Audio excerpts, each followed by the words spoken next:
ये है दिल्ली दर्पण। दर्शकों नमस्कार, जय हिंद। आप देख रहे हैं दिल्ली दर्पण टीवी। दर्शकों, जैसा कि आपको ज्ञात है कि दिल्ली में लगातार अतिक्रमण के खिलाफ बुलडोजर की कार्रवाई हो रही है। फिर चाहे वो एजेंसियां खुद वो एक्शन ले रही हैं या फिर हाई कोर्ट के आदेश के बाद उस तरह के एक्शन लिए जा रहे हैं। हाल ही फिलहाल में हमने आपको अपने चैनल पर दिखाया था कि किस प्रकार तैमूर नगर के अंदर जो है बुलडोजर की कार्रवाई की जा रही है।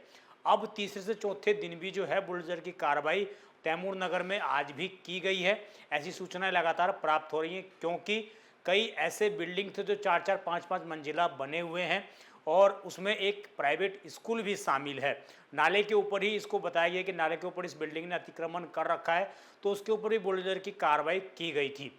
हमने आपको लास्ट खबर में बताया था कि किस प्रकार जो है तैमूर नगर में जो पूरी बुलडोजर की कार्रवाई की जा रही है, ये दिल्ली हाई कोर्ट के स्वतः संज्ञान लेने के बाद इस तरह की कार्रवाई की जा रही है। कोर्ट का ये मानना है कि तैमूर नगर में जो लगभग 800 मीटर में ये नाला बह रहा है, इस नाले को अतिक्रमण मुक्त करना अति आवश्यक है, क्योंकि इसके कारण दिल्ली में अगर बारिश होती है और तो उसके बाद जो नाले का जो पानी है वो सड़कों पर आ जाता है, गलियों में भर जाता है, क्योंकि नाले की साफ सफाई इन अतिक्रमणों के कारण नहीं हो पाती है।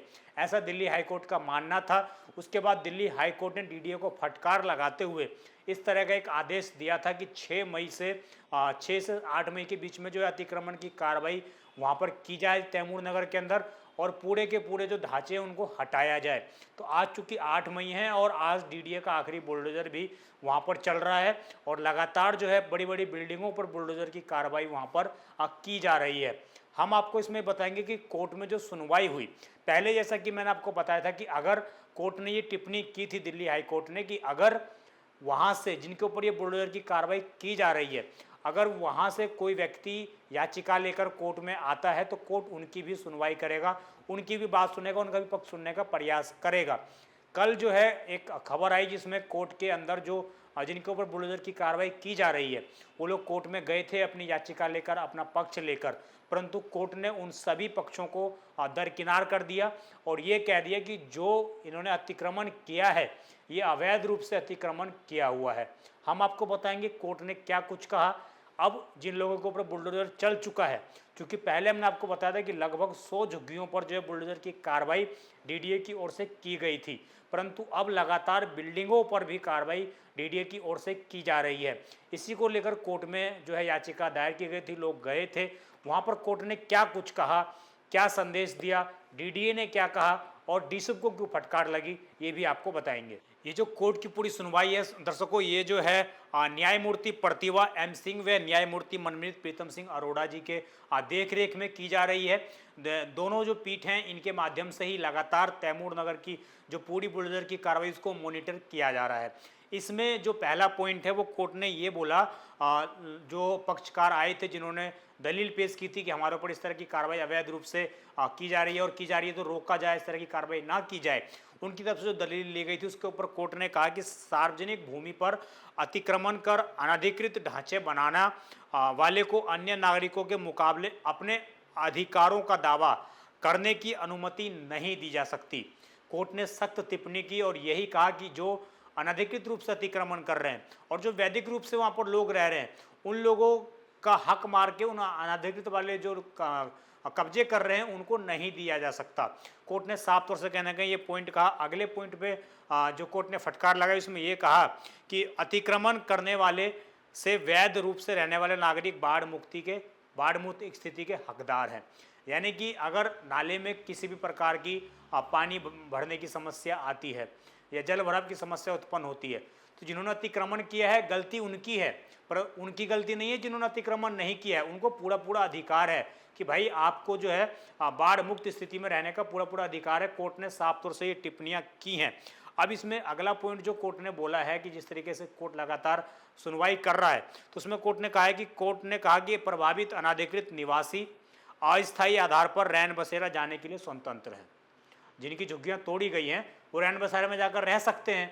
इस तरह का कोर्ट ने संदेश भी दिया। तो कहीं ना कहीं लोगों को राहत यहाँ पर कोर्ट के माध्यम से नहीं मिलती हुई नजर आ रही है। अगली सुनवाई जो है 26 मई को की जाएगी। उसके बाद अपडेट लिया जाएगा कि क्या कुछ कार्रवाई आगे करनी है, क्या नाला पूरी तरीके से साफ हो पाया, पूरा अतिक्रमण हट पाया नहीं हट पाया, कहाँ समस्याएं आ रही हैं, तो उसको लेकर अगली सुनवाई जो है 26 मई को की जाएगी। इसमें यह भी बोला गया है कि सुनवाई के दौरान पेश की गई तस्वीर को देखने के बाद हाई कोर्ट ने पाया कि आवेदकों ने सार्वजनिक भूमि पर अनाधिकृत रूप से वास्तव में पक्के ढांचे बनाए थे। यानी कि कोर्ट के पास जब तस्वीरें डीडीए ने भेजी तो उन्होंने भी, कोर्ट ने भी ये जाहिर कर दिया कि वास्तविक रूप में इस तरह का अतिक्रमण था। अब कोर्ट ने ये भी कहा है कि कोर्ट ने ये भी कहा कि आवेदकों में से किसी के पास भूमि का कोई कानूनी अधिकार नहीं है। यानी कि जो लोग वहाँ पर रह रहे थे, जिनकी तरफ से याचिका दायर की गई थी, तो उनके पास कोई भूमि का अधिकार है ही नहीं। वो लोग इलीगल तरीके से वहाँ पर उन्होंने कब्जा कर रखा था। और यही जो है कोर्ट ना कहीं इस चीज़ों से नाराज़गी है। और जो अगला मैं आपको बताने जा रहा हूँ, इसके माध्यम से आप समझ जाएंगे कि हमारी एजेंसियाँ कैसे काम करती हैं। कैसे डीडीए जब ये बिल्डिंग बन रही थी उस वक्त डीडीए ने इन लोगों को नहीं रोका। उस वक्त इन लोगों को डीडीए ने कोई रोक टोक इनके ऊपर नहीं की, ना ही इन लोगों के ऊपर बुलडोजर चलाया। आज 5-5, 6-6 मंजिल की बिल्डिंग अगर नाले के ऊपर, नाले के ज़मीन के ऊपर बन चुकी है तो आखिरकार कैसे बन चुकी है, ये सवाल डीडीए से आखिरकार क्यों नहीं पूछा जाता। दिल्ली हाई कोर्ट भी इसके ऊपर क्यों नहीं इंगित करता है। सिर्फ फटकार लगाने से चीज़ों पर असर नहीं पड़ता है। वास्तविक रूप में डीडीए के उन तत्कालीन अधिकारियों पर भ्रष्टाचार के तहत कार्रवाई की जानी चाहिए। उनसे पूछा जाना चाहिए कि कितने करोड़ रुपए आपने गबन किए इस पूरे अवैध अतिक्रमण को बनाने में, इसके जो ये अवैध सब चीज़ें हो रही थी उसको करने में। इसके खिलाफ दिल्ली हाई कोर्ट आखिरकार सवाल क्यों नहीं पूछता है। क्यों नहीं जो तमाम लोग हैं वो डीडीए हाई कोर्ट के सामने ये पक्ष रखने का प्रयास करते हैं। हम लगातार पहले भी आपको ये सवाल पूछ चुके हैं हम कि आखिरकार डीडीए के कर्मचारियों पर कार्रवाई क्यों नहीं होती। अगर कोई किसी की ज़मीन पर कब्जा कर रहा है तो क्या उसको ये नहीं जानकारी है कि उसकी ज़मीन पर कब्जा हो रहा है। और एक सरकारी एजेंसी की ज़मीन पर कोई कब्जा कर रहा है, इस तरीके से 5-5 मंजिल की बिल्डिंग्स बना रहा है, तो उसके ऊपर उस वक्त कार्रवाई क्यों नहीं की गई। आज जो करोड़ों रुपए उस व्यक्ति ने रिश्वत दी होगी, उन कर्मचारियों का घर भरा होगा, और उसके बाद आज उसकी मेहनत की कमाई पर बुलडोजर चल रहा है। बुलडोजर चलना चाहिए, कार्रवाई होनी चाहिए, क्योंकि वो अवैध अतिक्रमण है। वो चीज़ उसको भी जानकारी थी, परंतु किन अधिकारियों ने उसको सह दिया, किन अधिकारियों ने उसको ये तवज्जो दी, उसको बढ़ावा दिया कि आप बिल्डिंग बनाइए, आपका कुछ भी नहीं होगा, आपका कुछ भी नहीं बिगड़ेगा। किसने इस तरह के नियम को जो है ताक पर रखा, उनके ऊपर भी कार्रवाई होनी चाहिए। और यही कहीं ना कहीं नागरिक मांग कर रहे हैं। अब जो दर्शकों, जैसा कि मैंने आपको बताया कि डीडीए को जो फटकार तो लग चुकी है, परंतु डीडीए ने भी ये जो पूरी सुनवाई हो रही थी कोर्ट रूम में, इसमें डीडीए ने अपना पल्ला झाड़ लिया। उन्होंने साफ तौर से कह दिया कि भाई, डीडीए ने कहा कि कोई भी आवेदक पुनर्वास का पात्र नहीं है, क्योंकि वे दिल्ली स्लम और जेजे पुनर्वास और पुनर्वास नीति 2015 के अनुसार मान्यता प्राप्त झुग्गी समूह का हिस्सा नहीं है। यानी कि साफ तौर से कहीं ना कहीं डीडीए ने अपना पल्ला झाड़ दिया है। डीडीए ने यह बोल दिया कि भाई, तुम हमारी जमीन पर अवैध रूप से रह रहे थे, हमने तुम्हारी झुग्गियां तोड़ दी, हमने तुम्हारे मकान तोड़ दिए, अब तुम कहाँ रहो कहाँ नहीं रहोगे हमें उससे कोई लेना देना नहीं है, हमें उससे कोई मतलब नहीं है, क्योंकि आप लोग जो है अवैध रूप से रह रहे थे और आप किसी भी झुग्गी बस्ती में जो सरकार के द्वारा बसाई गई हैं, सरकार के द्वारा अनाधिकृत हैं, उनमें आप रह रहे थे। तो इसीलिए आपको पुनर्वास का भी कोई अधिकार नहीं है। आप कहाँ रहें कहाँ जाएं, हमें उससे कोई मतलब नहीं है। और मैंने आपको बता दिया कि कोर्ट ने साफ तौर से कह दिया है कि आप रैन बसेरा में जा सकते हैं। तो रैन बसेरा को लेकर डीसूब जो है कोर्ट में था, जो दिल्ली शहरी विकास बोर्ड है वो वहाँ पर मौजूद था, उसका भी पक्ष जाना गया। तो डीसूब की ओर से ये कहा गया कि दिल्ली के रैन बसेरों में पहले आओ पहले पाओ के आधार पर स्कीमें चलाई जाती हैं, उसके बिहाफ पर लोगों को रैन बसेरा में जगह दी जाती है। अब इतने लोग एक साथ आ रहे हैं तो इनको रखने की हमारे पास व्यवस्था नहीं है, हम नहीं रख सकते इनको।